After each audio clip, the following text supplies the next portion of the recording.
പിറ്റേന്ന് പ്രഭാതത്തിൽ തന്നെ ഭക്ഷണമെല്ലാം തയ്യാറാക്കിയതിനു ശേഷം നങ്ങയോട് വീണ്ടും പാറുക്കുട്ടി സ്വഗൃഹത്തിലേക്ക് പുറപ്പെടാനുള്ള അനുവാദം ചോദിച്ചു.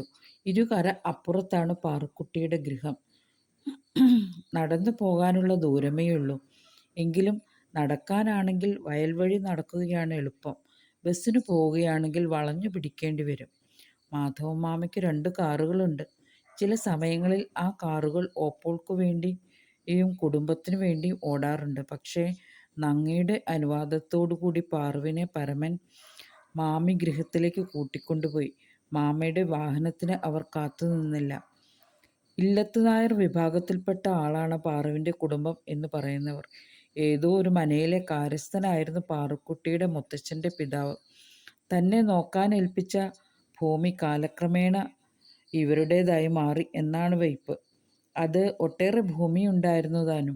ചെമ്പകശ്ശേരി തറവാട്ടുകാർ അത്രമേൽ പ്രശസ്തിയുള്ളവരും വളരെയേറെ ആസ്തിയുള്ളവരും ആയതിനാലാണ് പാറുക്കുട്ടിയുടെ പിതാവ് തൻ്റെ 5 മക്കളിൽ മൂത്തവളായ പാറുവിനെ അങ്ങോട്ടേക്ക് അയച്ചത്. മരുമകനെ സൽക്കരിച്ച ശേഷം ഗോപാലൻ നായരും സാവിത്രിയമ്മയും മകളുടെ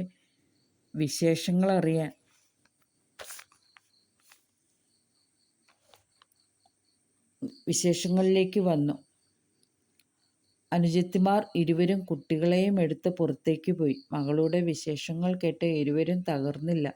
കാരണം ജന്മാന്തരങ്ങളായി തങ്ങളുടെ ജാതി അനുഭവിച്ചു വരുന്ന ശാപം ഒന്നല്ലെങ്കിൽ മറ്റൊരു തരത്തിൽ എൻ്റെ കുട്ടി തിരികെ കുടുംബത്തിലേക്ക് വന്നാൽ നാട്ടുകാരും വീട്ടുകാരും ചെണ്ട കൊട്ടി ഘോഷിക്കും. പിന്നെ നിന്റെ താഴെയുള്ളവർ വളർന്നു വരികയാണ്.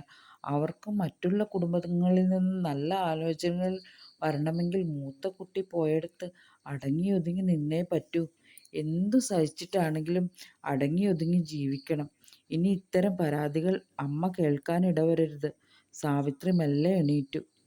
പാറു പൊട്ടിക്കരഞ്ഞു. പക്ഷേ അതുകൊണ്ടൊന്നും സമാധാനമായില്ല. പരമൻ അവളെ കുറേ സമാധാനിപ്പിച്ചു. പല തറവാടുകളിലും ഇങ്ങനെയൊക്കെയുണ്ടെന്ന് കേട്ടിട്ടുണ്ട്.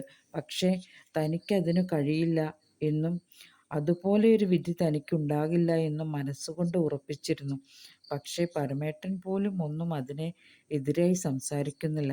അമ്മയ്ക്ക് മുൻപിൽ എതിർത്ത് പറയാനുള്ള നാവ് എവിടെ എന്ന് ചോദിക്കുക തന്നെ ചെയ്തു. തൻ്റെ ഭർത്താവിന് മാതാപിതാക്കളെ എതിർക്കാനുള്ള ധൈര്യമില്ല. എനിക്ക് സമാധാനത്തോടെയുള്ള ജീവിതം മതി. ഒരുപാട് സ്വത്തും പണവും ഒന്നും വേണ്ട. അവൾ ആർത്തലച്ച് വായ പൊത്തിക്കരഞ്ഞു. ഒരാഴ്ചയാണ് പാറുക്കുട്ടി അവിടെ നിന്നത്. പരമേശ്വരൻ അന്നുതന്നെ പോരുകയും ചെയ്തിരുന്നു. കരഞ്ഞു കലങ്ങിയ മിഴികളും വീർത്ത മുഖവും കണ്ട് പക്കത്തെ വീട്ടിലെ കുഞ്ഞുട്ടൻ നായരുടെ വീട്ടിലെ ചേച്ചി ചോദിക്കുകയും ചെയ്തു, എൻ്റെ പാറു, നിന്റെ മുഖം വല്ലാണ്ടിരിക്കണത്? ഹേയ്, ഒന്നുമില്ല.